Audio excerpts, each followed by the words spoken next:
My name is Monique Rose. If you've read Dangerous Contract, then you already know how I met my Don, the love of my life, Orazio Cataneo. You should know that we're engaged and we're planning our wedding. Before we tie the knot, I have to party one last time with my girls. Enjoy this chapter titled The Bachelorette Party. The longer I stared at the page, the more the words blurred together. I wasn't reading, not really. My mind was everywhere but inside this book written by Stephanie Adams, my favorite former weather girl and soon to be cousin in law. The book was great. I was the problem. My mind was being pulled in too many directions to focus on any one thing. Tomorrow was the final wedding rehearsal for wedding number one. Oh, yeah, you may not know this, but I'm having two weddings. One wedding for family, friends, and business associates, and a separate wedding that's just for me, Raz, and our closest friends. Why two weddings, you ask? It's simple. The Cataneo family has certain traditions and ways of doing things. Of course, Raz told me I didn't have to worry about any of those traditions or invite any of his family to the wedding, but I wasn't going to ignore his family or their traditions. I was marrying the Don of the Cataneo family. There were going to be many things I had to do that I might not want to do. In the future, I'd have to pick and choose my battles wisely. Plus, I wanted his family to be a part of the Don's wedding. I didn't want to give those who felt he'd taken the title instead of earning it a reason to find fault with me or my Raz. So I was having one wedding for the Cataneo family in the ballroom of the Cataneo Casino and Resort, and a smaller wedding at the beach house for me, my man, and our closest friends. It was a win-win situation for everyone, but it was stressful as hell for me. Tomorrow's rehearsal would be the last time we walked through everything before the big day.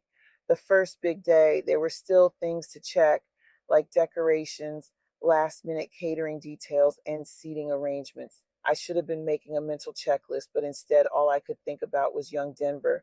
He was going to walk me down the aisle. It wasn't supposed to be this way. I wanted my family to be involved. I'd wanted my uncle, my father's brother, to give me away. I wanted my mother to help with the planning. I wanted my sister to help me search for the perfect dress, but they turned their backs on me completely. The ache hit me like it always did when I thought about them. I should be used to this feeling. They'd long stopped showing up for me, yet it still hurt. I swallowed hard and forced the pain back. I wasn't going to cry, not over them, not when I had people who actually cared about me standing by my side. Young Denver had overheard me complaining to Raz about my uncle rejecting me when I asked him to walk me down the aisle. Out of nowhere, here comes Denver, asking if he could be the one who gave me away. I nearly cried when he asked me that. He was the sweetest kid. I'd said yes, because it would be forever meaningful for him to give me away. And then there were my besties, Mecca and Toya, who had been with me every step of the way. They'd help with everything. They made sure I wasn't stressed, reminded me to eat when I got too caught up in planning. They helped with the planning and with searching for the perfect wedding dress. From catering to decor, they'd been by my side. They'd been my rock through all of this. And they weren't the only ones. Bryson Cataneo's fiance, Tatiana, and his mother were working on wedding cake number one. Stephanie Adams, Julian Cataneo's girlfriend, knew an excellent florist who was handling my flower arrangements. Everything was coming together great. Still, I was nervous. I wanted this day to be perfect. I placed my book beside me on the bed, laid back, and closed my eyes. I wasn't getting any reading done anyway. I may as well try to get some sleep. It would be great if Raz were here with me, but we'd agreed to not have sex again until after wedding number one. Sure, we'd see each other, we just couldn't have sex. Tonight was the first night we'd slept apart in a very long time. He was only a few floors down in his own hotel room. He told me to call him if I felt weak and needed my medicine, his cock. I'd gotten all big and bad and told him he'd be calling me first. Now look at me, wishing he were here, wanting to call him, wanting my medicine to help me sleep. Nope, I wasn't going to do it. I wasn't going to call. I could wait until after wedding number one. Sleep could also be a stress reliever. I just started to doze off when a knock sounded at the connecting door of my suite. The door wasn't locked. Come in, I called out, too comfortable to bother getting up. The door eased open and Mika and Toya strutted in. The moment I saw the mischievous glint in their eyes, I knew they were up to something. Toya clapped her hands together and said, "Get up and get dressed, future Mrs. Cataneo. We have a surprise for you." I groaned, not even pretending to be interested. "Nah," I told her. "I'm good right here. I'm just going to chill and get some rest tonight." Mecca plopped down on the bed beside me. "Not tonight, you're not," Mecca told me. Toya crossed her arms, staring me up and down as she said, "Girl, get your ass up. We've got plans." "What kind of plans?" I asked. Toya smirked. "The kind that includes men waiting for us one floor down." "What?" I exclaimed. Mecca shrugged, like this was no big deal. "I know you didn't want a bachelorette party," she told me, "but we decided to throw you a small one anyway. Don't be mad." Mad? I was shocked. I sat up straight. "Are you crazy?" I asked my besties. "How the hell are we having a bachelorette party when Raz and the guys are only a few floors below us? What if they come looking for us?" Cass teased Raz about not being able to see you, so I made the same bet with Cass because I knew I needed to be away from him tonight, Mecca said. "I did the same with Leo," Toya added. "Those guys are determined to win, so they won't bother us tonight." I squinted at them, but I told Raz I wasn't having a bachelorette party, and he said he didn't want one either. Toya laughed. "Girl, I guarantee you those guys are doing something for him. They're just keeping it a secret." Mika nodded. "Cass agreed to not bother me way too easily. He's definitely up to something, which is fine, because I'm up to something too." I hesitated. "I really don't know." Toya tapped her foot impatiently. "Monique, the room is already paid for. So are the male strippers. You know I don't like wasting money." I groaned. "Strippers?" Mika nudged me. "Relax. It's not like we're going to let them do anything crazy." "But girl, we're celebrating. You're getting married. This is a big deal because the first marriage doesn't count." Toya smirked. "Let's pretend that first marriage never happened at all." I was okay with that. My gaze drifted from Toya to Mika. They were not going to let this go. I sighed, already knowing there was no way I was getting out of this. "Fine," I muttered. "I'll go to the party, but we're not calling it a bachelorette party. It's just a party." "Yay! Time to get dressed," Mecca cheered, dragging me out of bed. 40 minutes later, we were dressed and ready to head out for one last wild night before I became Mrs. Orazio Cataneo. "Is having a bachelorette party without telling Raz considered cheating?" I asked them. Mecca shook her head. "I don't think so," she told me. Toya scoffed, adjusting the straps on her dress. "Hell no," Toya said. "It's not cheating. As long as you don't touch no dicks with your hand, mouth, or twat, you're fine." I laughed, nodding. "Well, that definitely won't be a problem."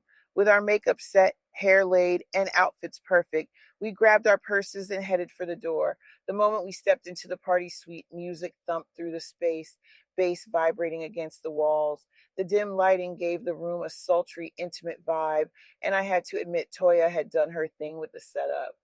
"They're professionals," Toya said, gesturing toward the space. I told them to have everything set up by the time we arrived, and they did. Mika and I shared an amused look before following Toya to the seating area. She poured us each a glass of wine, handing one to Mecca before giving a cold flute to me. "All right," Toya announced, taking a seat beside me. "Fellas, the bride to be is here," she called out. "Come out and let her get one last taste of heaven before she ties the knot."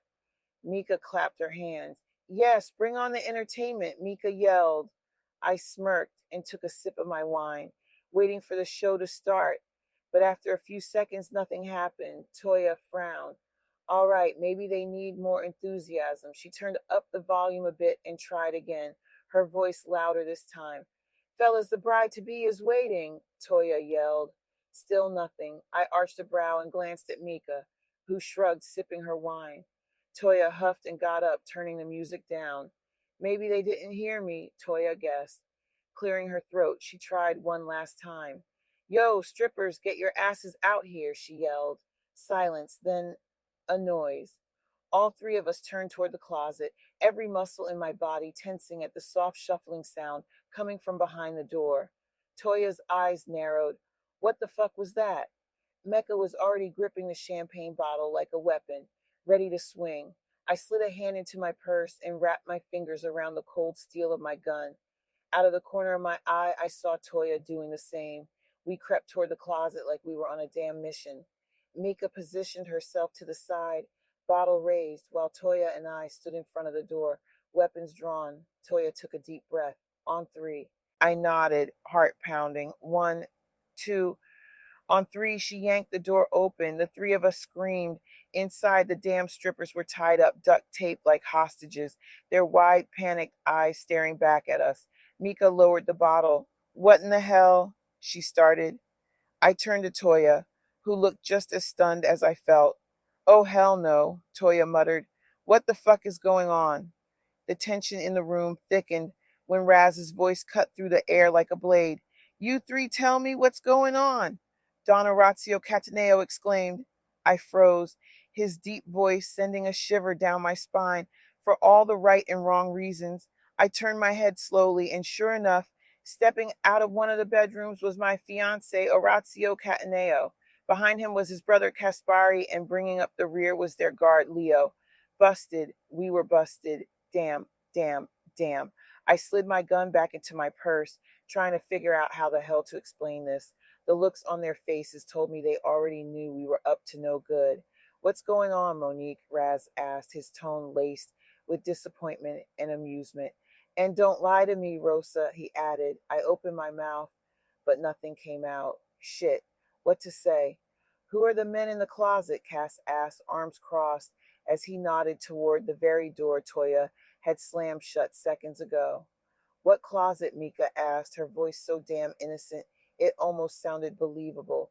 Toya, quick as ever, planted herself in front of the closet door. What men? Toya asked. I played along. Are we sleepwalking? Mika caught on fast. Yep, she said. Toya nodded. That has to be it. Let's sleepwalk back to the elevator and then back to our floor, Toya suggested. We all started to turn toward the door, slow and casual, like maybe, just maybe, we could get out of this.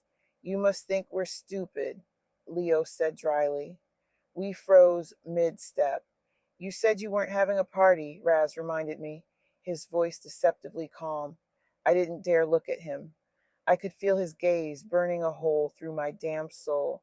I glanced at my girls for backup. Mika suddenly found the floor very interesting. Toya mouthed, I'm sorry. Cowards. Raz took a step closer, and I could feel him behind me, his presence towering over me. Imagine my surprise, he started, when my security informed me that three strange men had entered the building, and when asked why they were here, they said they were here for Monique Rose's bachelorette party, Raz said.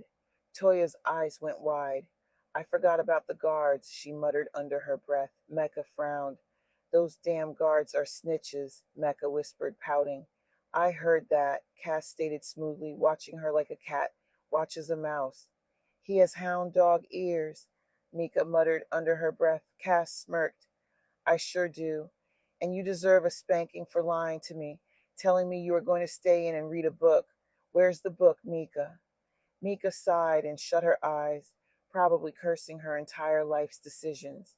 I exhaled slowly, knowing there was no getting out of this one. Raz tilted his head. So, Rosa, you want to tell me why you and your girls have three half-naked men in the closet? Yeah, we were so screwed. Wait, we didn't put them in the closet, I told Raz. We put them in the closet, he said. Why are they here? He asked. I shrugged. He sighed and looked over his shoulder. Leo, call security and have them escort these men out of the building. They're not allowed to enter any of my establishments ever again. Well, damn. Sorry, stripper men. And you, Raz said, staring down at me. He leaned closely and whispered, You're coming to my room for your punishment. He grabbed my hand and led me from the room. I wasn't going to get to enjoy having a bachelorette party. At least I was going to get my medicine after all. But did this mean I'd won the bet? Or did he win? Who cared? In the end, we both won because that night, Don Cataneo put it on me so good I damn near couldn't walk straight the next morning. I did learn an important lesson that night. If me and my girls wanted to sneak and do something, we couldn't do it around those snitching ass guards. The end of Bachelorette Party. Thank you for listening to the Bachelorette Party. My wedding is coming soon, so be sure to subscribe to this channel to get an alert as your invite. Leave a comment to RSVP and let me know what you thought of our failed Bachelorette Party. Like this video to show me and my girls some love. See you at the wedding venue.